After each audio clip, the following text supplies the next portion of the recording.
She screamed so loud the birds scattered from the trees. I didn't know what was happening at first, just heard my daughter cry out, a sharp, terrified noise I'd never heard from her before. When I stepped out onto the porch, time slowed. There she was, Karen, standing at the edge of our driveway, red-faced, trembling, and pointing a gun. A real one. And there, frozen in place, was my daughter, my 9-year-old girl in her wheelchair, wide-eyed, hands up, her toy still in her lap. The gun's barrel hovered inches from her face. Karen was shouting something about trespassing and rules, but none of it mattered. All I could hear was my heartbeat. And that sound only men like me know, the moment right before a kill. She didn't know. She had no idea who she was threatening. I wasn't just a dad in jeans and a t-shirt. I wasn't just another homeowner in her gated kingdom. I was something else, something she couldn't see, but should have feared. I had spent 15 years in places most Americans can't even pronounce, extracting hostages, dismantling warlords, and keeping secrets no one ever hears about. Delta Force. Quiet, precise, final. I hadn't used those skills in years. I prayed I never would again, but she brought the war to my doorstep. So I did what I was trained to do. But before I tell you what happened next, let me take you back to how it all started. Because this wasn't just about a gun. This was about power, corruption, and the one thing you never do. You never, ever threaten a soldier's child. We moved to Willowbrook Estates hoping for a fresh start. After years of duty, deployments, and carrying memories I never speak of, all I wanted was peace, not for me, but for my daughter. The moment I saw the small pond at the center of the community, framed by weeping willows and a quiet walking path, I thought, maybe this is it. Maybe this is where we can finally breathe. My daughter, Lily, was born with a rare neurological condition that left her in a wheelchair.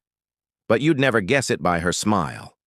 She's the kind of kid who sees wonder in a dandelion, who waves at butterflies, and thinks every dog she meets is her best friend. She has more courage in her tiny frame than most men I knew in the field.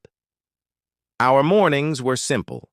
I'd wheel her out onto the porch with a cup of tea in my hand and a blanket wrapped around her legs. She'd hum little songs while the sun crept over the treetops. Sometimes we'd go down to the lake with her sketchbook, and she'd draw the ducks while I read. She liked to pretend we lived in a fairy tale. I was the retired knight, and she was the princess in a castle made of dreams.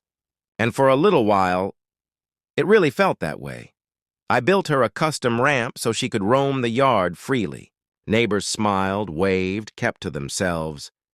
There was this sense of order, of stillness, like the world had finally stopped spinning. I was just a single dad doing his best, finding joy in the little things. The smell of fresh grass, her laughter echoing through the trees.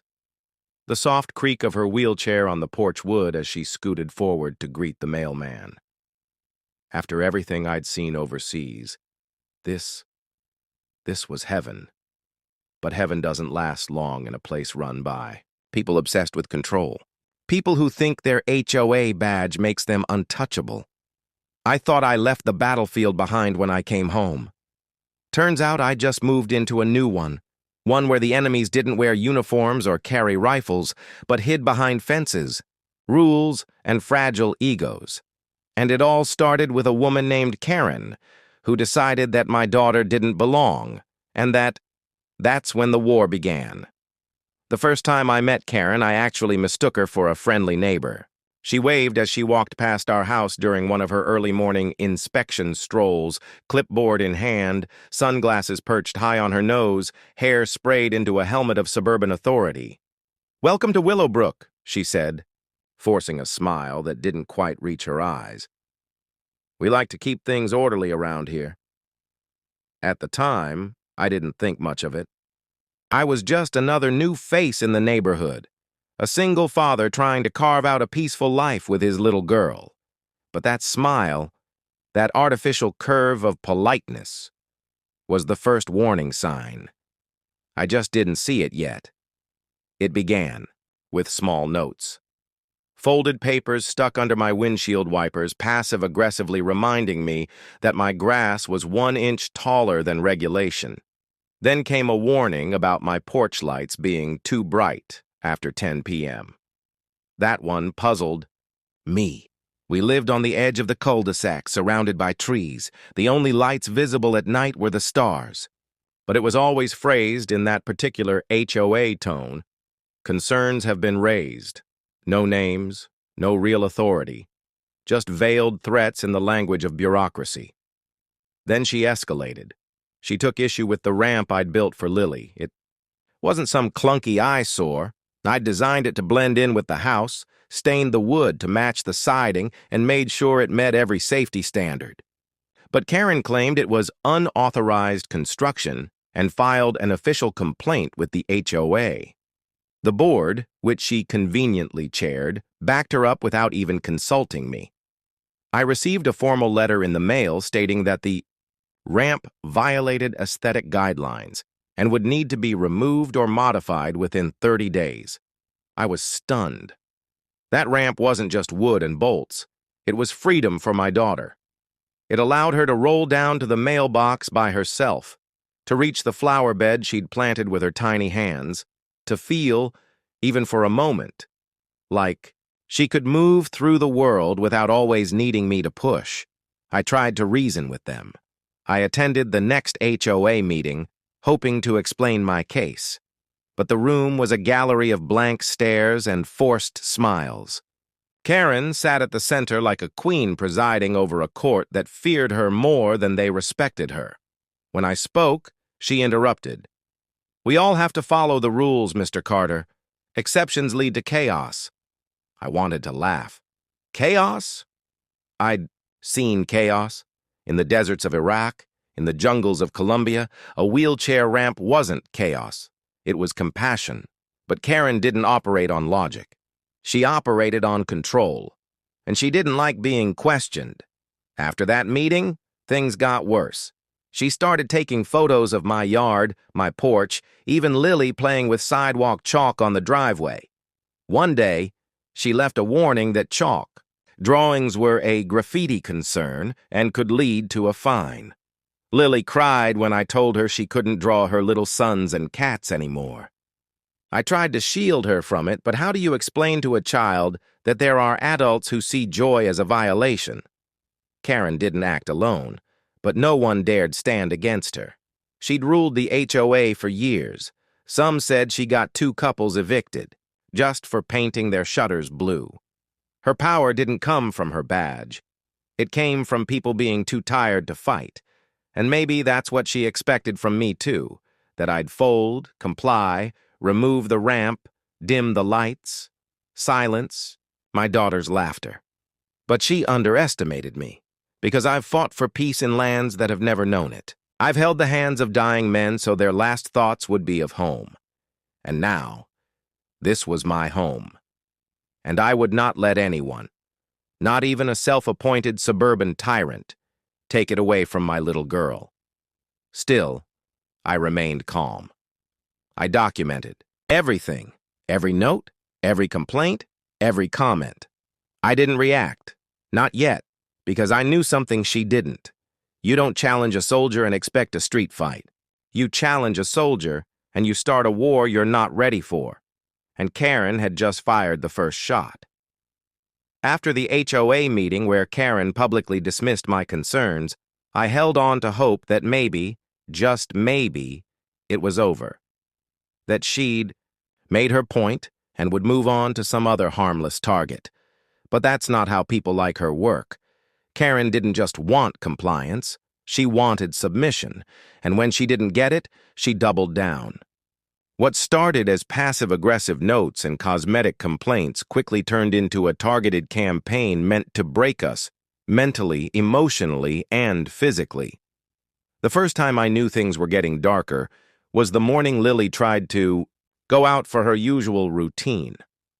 She rolled her chair to the front door and called for me, her voice a little confused. I walked out and saw 2 full garbage bins, not ours, blocking the bottom of her ramp. One on each side, positioned with Kare. I moved them aside easily enough, but something about the way they'd been placed, like someone had measured it just right so a wheelchair couldn't pass, it didn't feel random. I looked around the street. Karen was standing across the road, watering a flower bed that didn't belong to her, pretending not to watch, but I could feel her eyes on us. Then came the shouting. Lily was rolling down the sidewalk, not even on anyone's property, when Karen burst out of her front door and started yelling, "You can't roll through here! It's private frontage!" She snapped, pointing a bony finger at the concrete like it was hallowed ground. Lily froze. She didn't understand what she'd done wrong. She looked back at me with tears forming in her eyes, and in that moment I wanted to scream. But I didn't. I walked over, picked up my daughter, and carried her back inside without saying a word. Karen stood there triumphant like she'd won some twisted victory. She didn't see my face. She didn't see the slow, steady breath I took to keep myself calm. But if she had, maybe she would have backed off. Maybe. A few days later, I received a letter from the HOA, a formal violation notice. Apparently, the ramp I had modified after their suggestions was still considered out of code, despite their own written approval. Then another notice followed, this time for having an unsecured object in my yard. It was Lily's bird feeder, hand-painted, hung on a tree near the porch.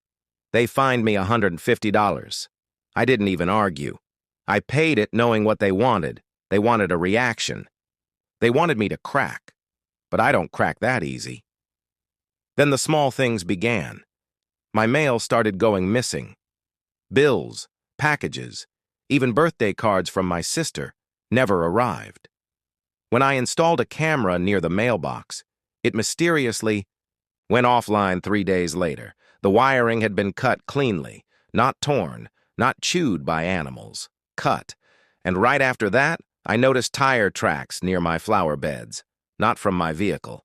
Someone had driven up onto the edge of my lawn, crushing the azaleas Lily and I planted together. Coincidence? Maybe. But when I checked my garage the next morning, I found 3 screws driven into my front left tire. Not scattered, driven in. I could barely contain my anger. I reported it all to the HOA. Their response? Another letter. This time, accusing me of creating a hostile neighborhood environment and warning me that repeated complaints could be viewed as harassment. Harassment, as if I were the problem. I realized then that Karen didn't just run the HOA. She was the HOA. The board was just a rubber stamp, a little private kingdom where she ruled with pettiness and fear. Lily started asking questions I didn't know how to answer. Why? Doesn't the lady like us? Did I do something wrong? Are we going to have to move? I told her no, of course not. But the truth was I wasn't sure. Part of me wanted to pack everything up and leave, go off-grid, start again. But every time I looked at my daughter, every time I saw her push forward with that smile, even after being yelled at or blocked in, I knew we couldn't run. She needed to see that we fight when something matters. That bullies don't get to win, no matter how many fake rules they hide behind. So I got smarter. I installed new cameras, hidden ones. I saved every letter, every timestamp, every video clip. I mapped patterns, noted her routines, and started learning her methods like I once learned the enemy's movements in hostile zones. Karen wasn't just a nosy neighbor anymore. She had crossed a line. She wanted us out, or broken. But I don't break. I adapt. I observe. And when the time comes, I respond.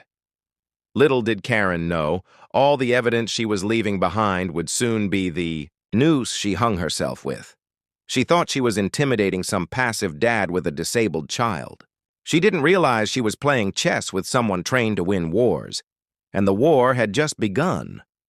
Before all this, and before the notes, the fines, the shouting, the gun, I was someone else entirely. My life wasn't porches and chalk, drawings and quiet mornings with tea. It was black ops, night raids, classified briefings, and names that never made the news. I served 15 years in Delta Force, moving through some of the world's most volatile conflict zones like a shadow. I've been dropped into war zones in the dead of night, moved through enemy compounds without being seen, neutralized threats before they even knew we were in the same country. I've lost friends in firefights that never existed on paper. I've seen what human beings are capable of when stripped of all law, all humanity, and I've had to look in the mirror afterward and reckon with what I've done in the name of peace and flag. My job wasn't to be seen or celebrated. It was to get in, get it done, and get out. No headlines, no thanks, just the mission. And I did it well. Too well, maybe. Because when I finally stepped away, when I hung up the uniform and walked away from that life, I carried the weight with me, the silence of it, the ghosts of men whose final words I still remember, the decisions that saved lives and ended others. I came home, but I didn't feel home. Not really. Then Lily was born. Everything changed the moment I held her. She was so small, barely bigger than one of my hands, and yet she shattered walls inside me that war never touched. Her condition came as a shock, sure, but I never saw her as broken, only different. And in her difference, she gave me purpose again, a real mission. I wasn't the elite soldier anymore. I was Dad. And that title meant more than all, my medals combined. She gave me laughter after years of silence. She gave me peace after a career defined by tension.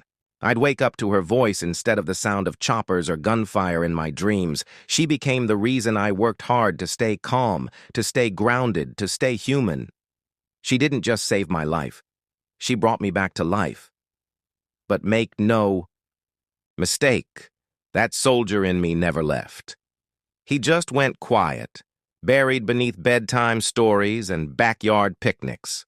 I traded my gear for gardening tools, my recon strategy for school lunch schedules.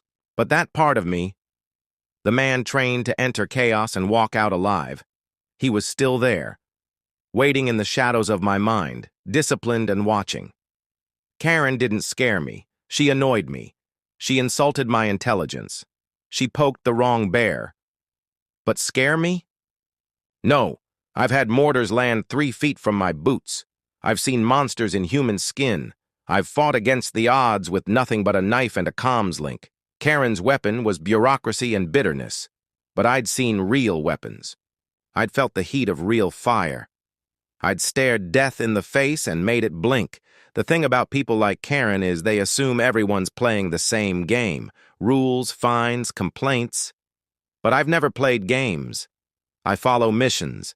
I complete objectives. And when it comes to protecting the only thing that ever truly mattered to me, the little girl who calls me daddy and believes I can fix anything, then it's not a game. It's not an HOA dispute. It's a battlefield. She just didn't realize the man she was pushing had already spent half his life in combat. And when you push a soldier hard enough, you don't get noise. You get precision. Karen didn't know it yet, but she had just stepped into a world she wasn't ready for. It was a Saturday morning, the kind where everything felt right for once. The sun was soft and golden, birds were chirping, and Lily was finally healthy enough to go outside after a rough week of therapy. She loved the front lawn, especially the little patch under the maple tree where she could sketch while watching the butterflies flutter past. She called it her magic corner. I had just made us breakfast, oatmeal with blueberries, her favorite, and stepped inside for less than 5 minutes to grab her sketch pad and a fresh bottle of water. I wasn't even out of earshot when it started. I heard it first, Karen's shrill voice tearing through the calm like a siren. I froze, not out of fear, but from sheer disbelief. Again? I stepped to the window, and what I saw stopped my breath. Cold. Karen was storming across the street, red-faced, arms flailing, and in one trembling hand, a silver handgun. My stomach sank before my brain could catch up. She was screaming, pointing the weapon directly at Lily, who sat completely still in her chair, eyes wide with fear, the sketch pad falling to her lap like a forgotten toy. I dropped the water and moved, fast, quiet, deliberate. 15 years of muscle memory kicked in. I was no longer the dad with soft eyes and patient smiles. I was the ghost they used to call when no one else could finish the job. I opened the front door without a sound, stepped onto the porch, and began closing. The distance, slowly, steadily, like I had so many times before in places far more dangerous than this quiet little cul-de-sac. Karen's voice was unhinged now, spewing nonsense about property lines and threats, her finger twitching near the trigger. "Get off my lawn! I said get off! You're a danger! You people don't belong here!" she screamed, spit flying from her mouth. Lily whimpered. "I didn't do anything." Barely above a whisper, but it cut through me like shrapnel. I was 10 feet away. Karen didn't see me yet. Her eyes were locked on my daughter, lost in whatever fantasy of power she thought she had. Another step. Then another. I kept my breath steady, limbs loose, not showing tension. Tension gets you shot. When I was close enough, I did what I was trained to do. I struck fast, but not violently.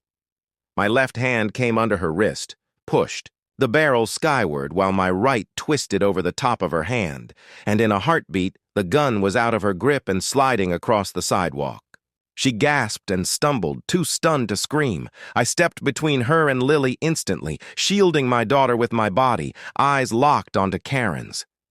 "Don't move," I said, not shouting, commanding. The kind of voice that cuts through adrenaline and overrides ego. She froze, blinking like she'd just realized I was there. Her eyes flicked from me to the weapon, to Lily, then back again. Her face changed from rage to panic. He attacked me. He took my gun. He threatened me," she started shrieking. I didn't respond.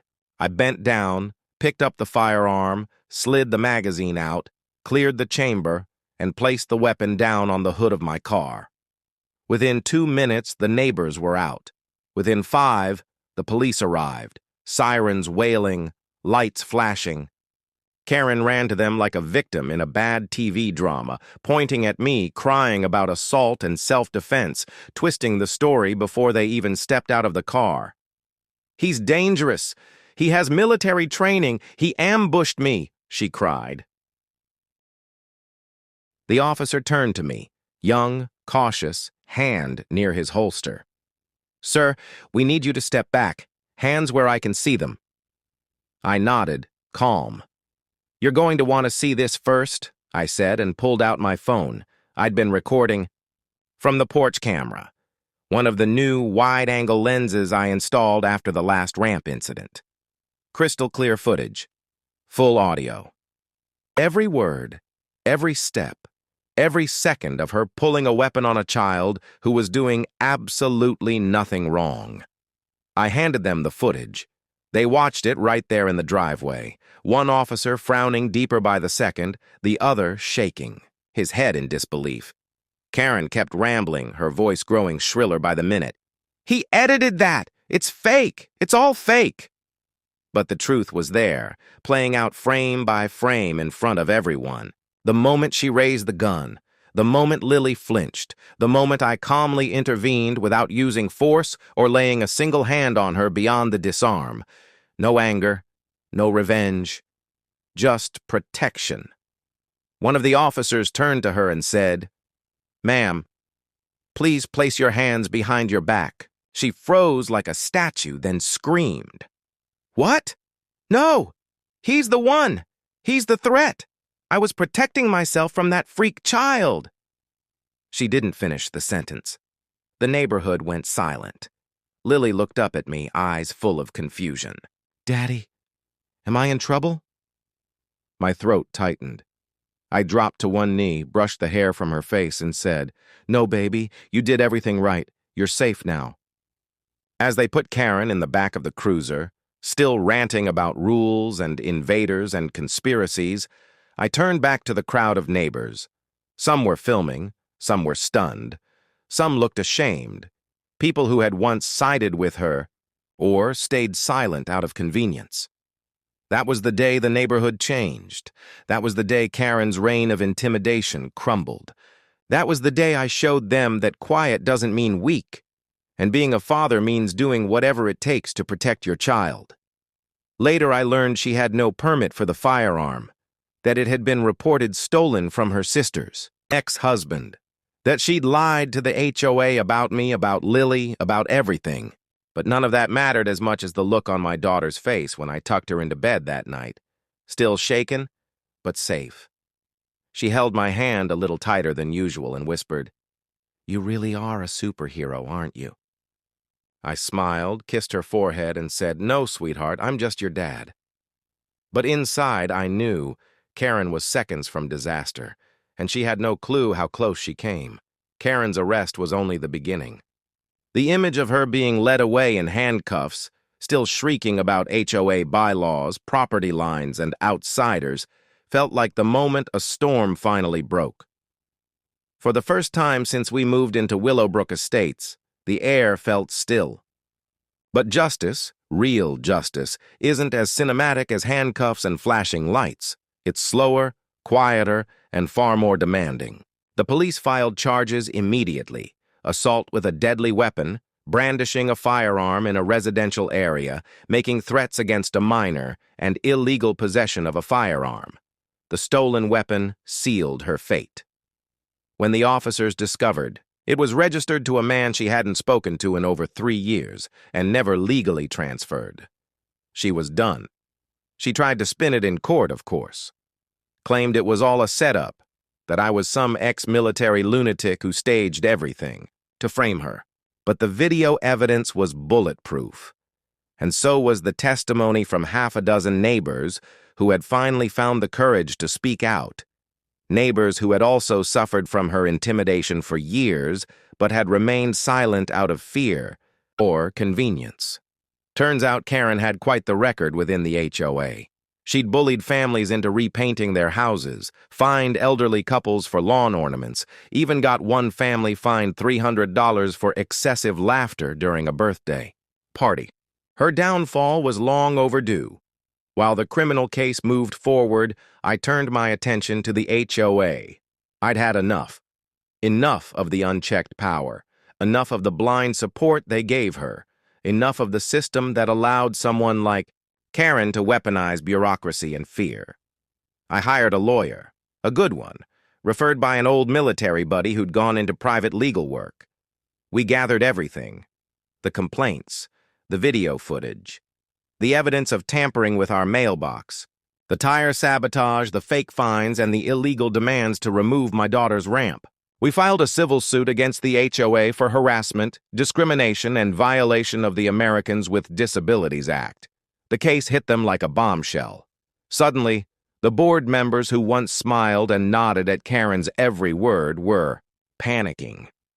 Emails surfaced, internal memos, private text messages that showed not just negligence, but active participation in targeting us. One message from Karen to another board member read, "If we make life hard enough, he'll leave. The daughter's chair is a violation, and we can use that." That single sentence turned a civil lawsuit into a public scandal. The local news picked up the story. Veteran father sues HOA after disabled daughter threatened at gunpoint. And the media storm followed.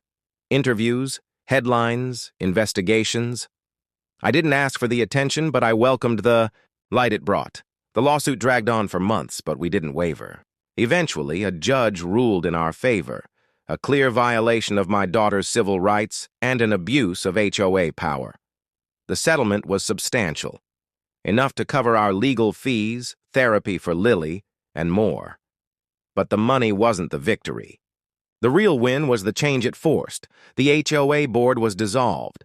The president, Karen's closest ally, resigned under pressure, and the rest either stepped down or were removed by the vote of the community. A new board was elected, this time with real oversight, real transparency, and real heart. They reached out to me personally, apologized, and asked for input on how to rebuild trust. I didn't want control. I just wanted fairness. So I helped draft new guidelines, clear, compassionate, and legally sound. We introduced a neighborhood code of conduct that prohibited discriminatory enforcement and harassment and installed a third-party mediation system for all future disputes. Most importantly, we made accessibility a priority. What once was a neighborhood obsessed with conformity now celebrated inclusion. Karen, meanwhile, was convicted. No prison time. The court deemed her mentally unstable and sentenced her to a long-term psychiatric facility. Part of me wanted her locked up to face the full force of justice. But another part of me, the father in me, not the soldier, understood that what she did came from a place of deep, toxic delusion. She wasn't just evil, she was broken. Dangerous, yes, but pathetic too. And in a way, I pitied her. But I never forgave her. Not for what she did to my daughter. Not for the fear she put in her heart. After all of it, something beautiful began to happen. Neighbors who once looked away started coming over. Some brought cookies, others offered apologies. A few simply said, "We should have spoken up sooner." One afternoon, the same man who used to ignore my waves stopped by with his teenage son and said, "If you ever need anything, we're here." That simple sentence carried more weight than he probably knew. The neighborhood began to heal. Not just for us, for everyone. Lily's ramp wasn't just restored. It was upgraded by a team of volunteers who showed up one Saturday to help rebuild it with handrails, flower beds, and a small wooden sign that read, "Lily's Way." She cried when she saw it, and I did too, silently, behind my sunglasses. We held a small block gathering soon after. Nothing fancy. Just a grill, some lawn chairs, music, and people being neighbors again.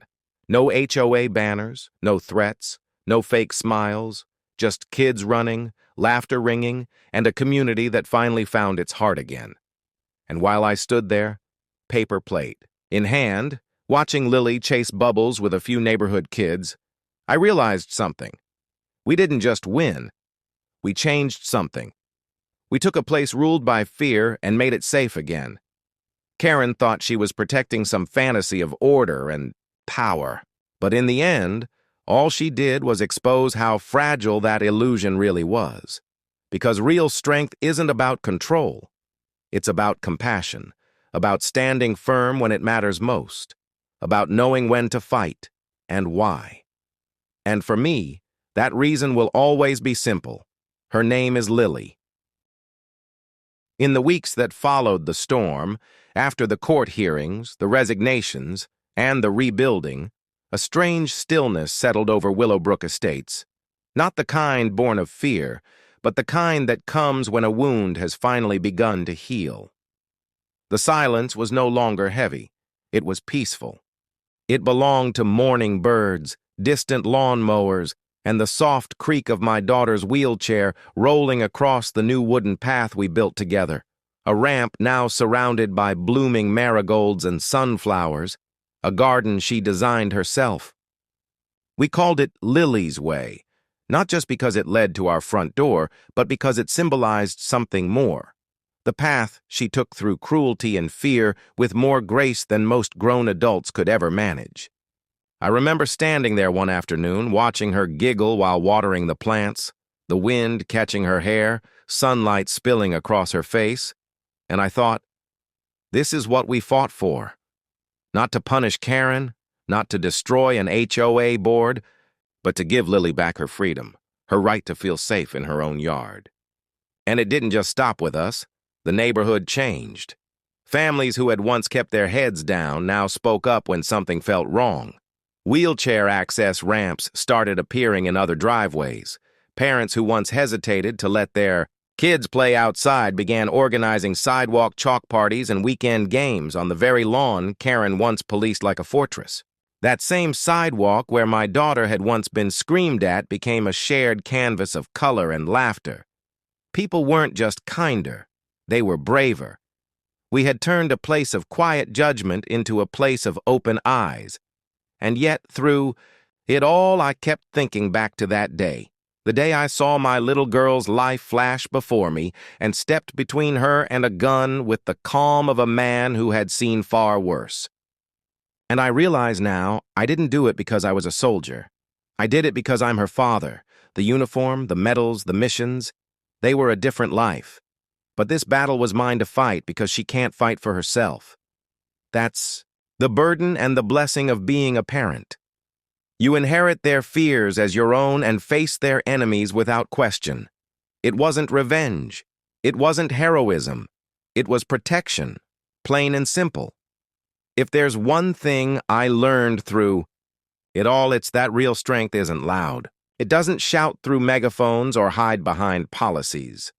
Real strength is quiet, steady, and rooted in love.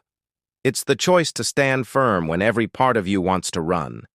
It's knowing that sometimes the hardest thing isn't pulling a trigger, but holding your ground with patience and truth.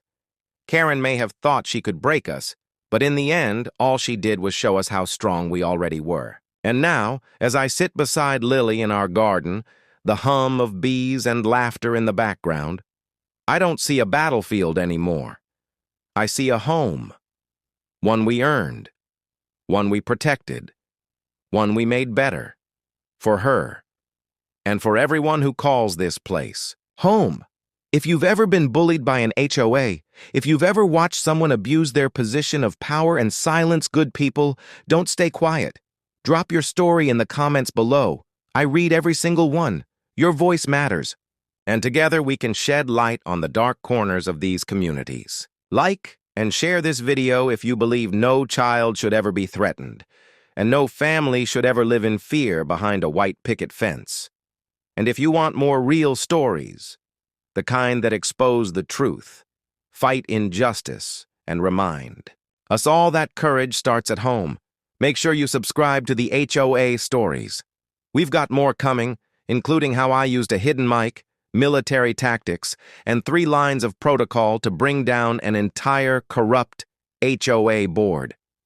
You won't want to miss it. See you in the next episode.